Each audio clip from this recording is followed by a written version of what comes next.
Première étape de la mise au point du modèle Cléo. Nous allons commencer par adapter notre base de manière à ne garder que le haut de la robe. Pour le bas, nous construirons un élément à part. Alors, dans le menu F1, nous allons prendre la fonction développer qui va nous permettre de placer un point sur la ligne de côté et définir l'emplacement de notre découpe. En partant de l'emmanchure, vous allez placer un point à 280 mm sur la ligne de côté et même chose pour le devant. Attention, vos valeurs peuvent être négatives. Voilà. À partir de ces points, on va tracer une droite pour définir la découpe. Alors même si vos lignes ne sont pas bien horizontales, c'est pas grave. Avec la fonction alt de points, on va pouvoir les réajuster. Faites bien attention de partir de la ligne de côté et pas de la ligne de milieu.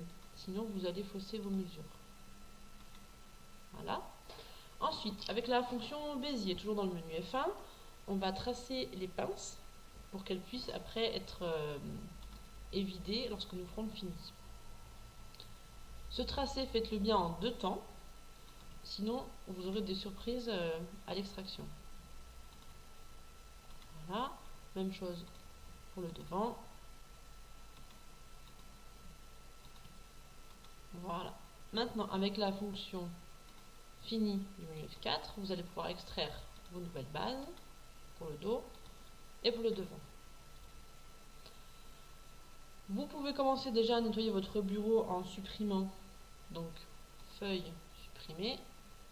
Pensez bien à maintenir Shift pour éviter de garder les fantômes. Et voilà nos nouvelles bases pour le dos, pour le devant. Deuxième étape de la robe Cléo. Alors, si comme moi vous ne l'avez pas fait, pensez à enregistrer votre travail et vérifiez en même temps que vos chemins d'accès soient corrects. On va commencer par le devant, sur lequel nous devons construire un gorgerin et modifier nos pinces pour obtenir des fronces. Première chose, déplacement de la pince de poitrine dans celle de taille. Menu F5, rotation de pince. Alors attention, pour cette rotation de pince, on va partir de la pointe de pince de taille, sinon vous serez gêné après pour l'extraction. Donc T1 sur la pointe de pince, T1 sur le bord de pince qui ne bouge pas, T1 sur le bord de pince qui bascule, T1 sur le nouvel emplacement de pince, et enfin T3 sur le bord de pince qui ne bouge pas. Après, vous allez pouvoir aller dans le menu F3 avec la fonction suppression, enlever l'écran et les points qui ne sont pas utiles à l'épaule. Voilà. Après, on va définir notre emplacement de gorgerin. Donc, menu F1, point développé. On va placer un point développé à 40 mm sur la ligne d'épaule.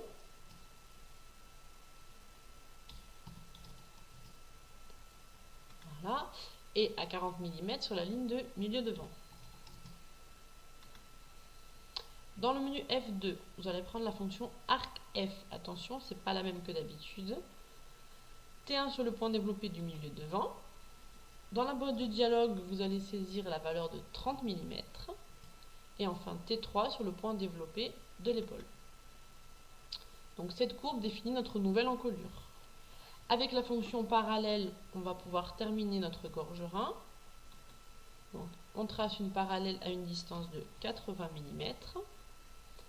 Et on va ensuite allonger ou ajuster ces lignes pour pouvoir après faire notre extraction. Dans un deuxième temps, on va tracer notre nouvelle emmanchure. Donc pour cela, on va définir déjà l'arrivée sur le gorgerin, donc par un point développé, qu'on va placer à 120 mm. Voilà. La fonction Bézier pour tracer l'emmanchure. Vous pouvez, si vous le souhaitez, la modifier en affichant vos points de courbe.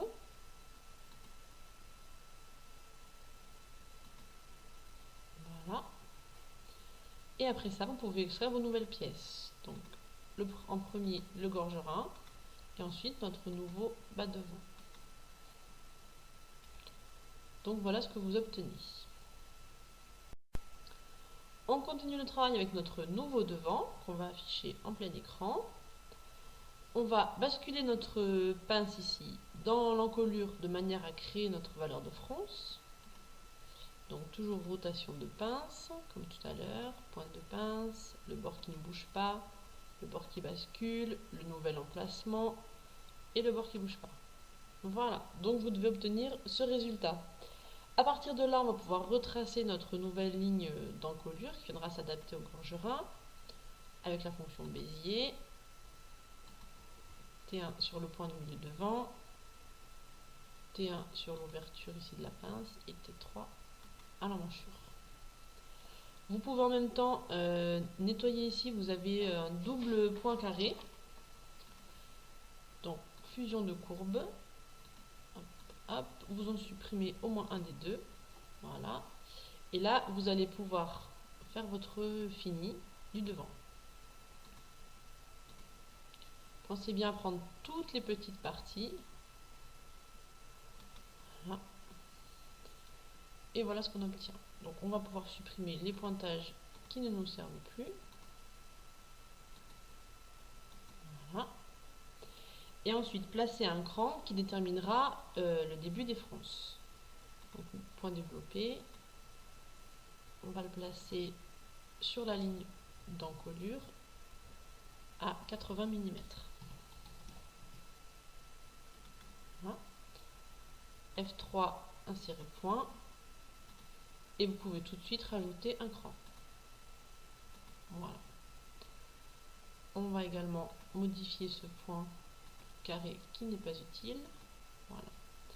Et là, votre devant est prêt. Troisième étape de travail de la robe Cléo, nous allons passer au dos sur lequel nous allons tracer le gorgerin et la nouvelle emmanchure. Alors, sur notre dos, nous allons placer deux points développés pour définir notre ligne de gorgerin. Un premier point à 15 mm sur la ligne d'épaule et un second à 80 mm sur la ligne du milieu dos. Avec la fonction arc F, on va tracer le haut du gorgerin, donc T1 sur le point développé du milieu dos. Dans la boîte de dialogue, vous allez saisir la flèche de moins 30 mm et T3 sur le point développé de la ligne d'épaule. Avec la fonction parallèle, on va délimiter le deuxième bord du gorgerin. Comme pour le devant, on fait une parallèle à 80 mm. Et on va ensuite pouvoir allonger cette ligne pour terminer ensuite notre tracé proprement. Avec le point développé, on va définir l'arrivée de notre ligne d'emmanchure. Donc on place un point développé sur le bas du gorgerin à 140 mm du milieu dos. Et avec Bézier, on trace l'emmanchure.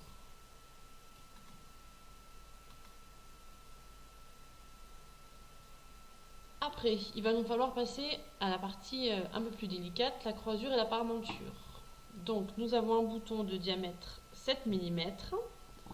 Donc pour la croisure, on va arrondir à 10 mm. Donc vous prenez la fonction parallèle et on fait une parallèle à 10 mm. Notre robe est cintrée, donc les boutonnières seront horizontales, ce qui veut dire que pour la parmenture, nous allons multiplier la valeur de croisure par 3, soit 30 mm. On garde la fonction parallèle et on trace une parallèle à la ligne de croisure vers l'intérieur du vêtement à 30 mm. On va également allonger nos lignes du haut du gorgerin. Voilà. Vous pouvez, pour être sûr d'avoir quelque chose de propre, les aligner pour avoir un bel angle droit. Même chose en bas.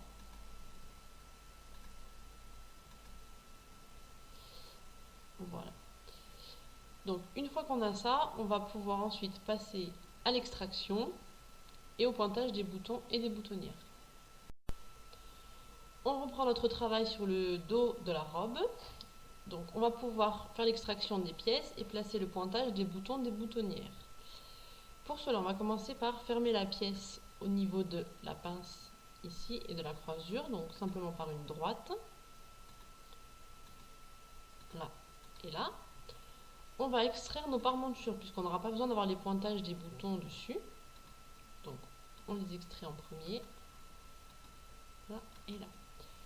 Pour le pointage des boutons, on va prendre la fonction relatif et l'outil marque 35. Le premier bouton sera placé à 10 mm du haut du gorgerin.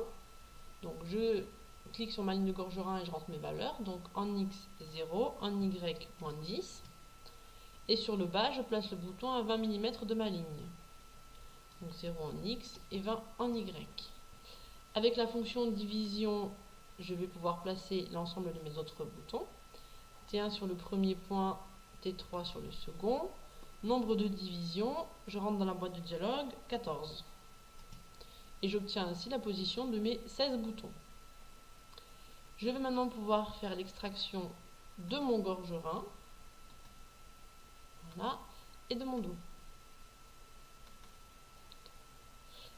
Alors sur le dos, vous voyez qu'il nous manque un pointage pour la pince. On va donc prendre la mesure sur notre dos avec la fonction longueur.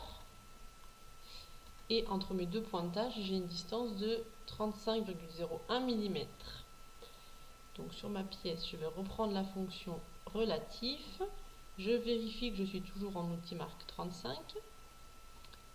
Je clique sur le premier point et je positionne le deuxième à 35,01 en X et 0 en Y. Voilà. Après ça, on va pouvoir faire un peu de nettoyage sur le bureau. Donc feuille supprimée. On pense bien maintenir Shift pour ne pas garder les fantômes. Et on supprime donc les constructions du dos. Je garde le dos, le gorgerin de dos, mes parmentures. Construction du devant, je peux supprimer. Là aussi. Ça, c'est le gorgerin du devant, je le garde. Et je supprime encore mes deux dernières constructions du devant. Voilà. À partir de là, on va pouvoir faire la fusion de nos pièces. Alors, les parmentures, on va les symétriser. Hop, en Y. Même chose pour celui-ci. Menu F5, on prend la fonction fusion. On sélectionne bien les deux premiers points de la première pièce et ensuite les deux points de la seconde pièce. Voilà. Hop, on revient sur le bureau. On reprend la fonction fusion.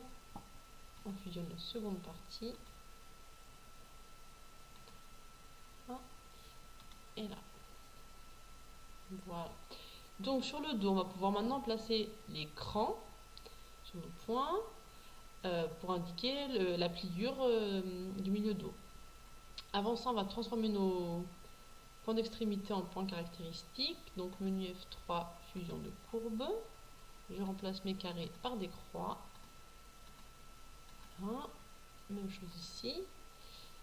Dans le menu F2, je prends les fonctions crans. Donc je positionne deux crans sur la ligne du bas pour pouvoir terminer ma pince.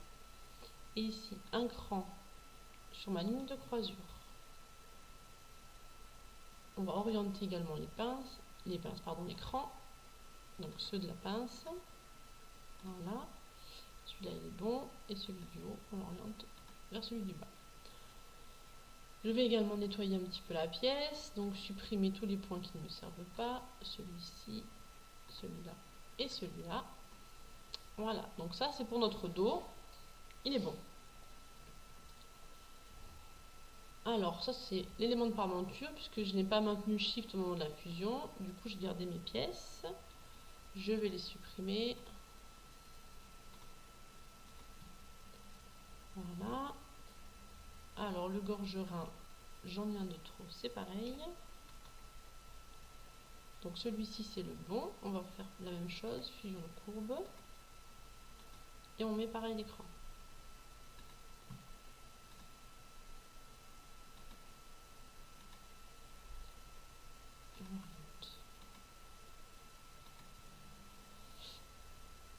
Voilà. Donc, celui-ci est bon. C'est celui-là que je vais jeter. On pense bien à enregistrer notre travail.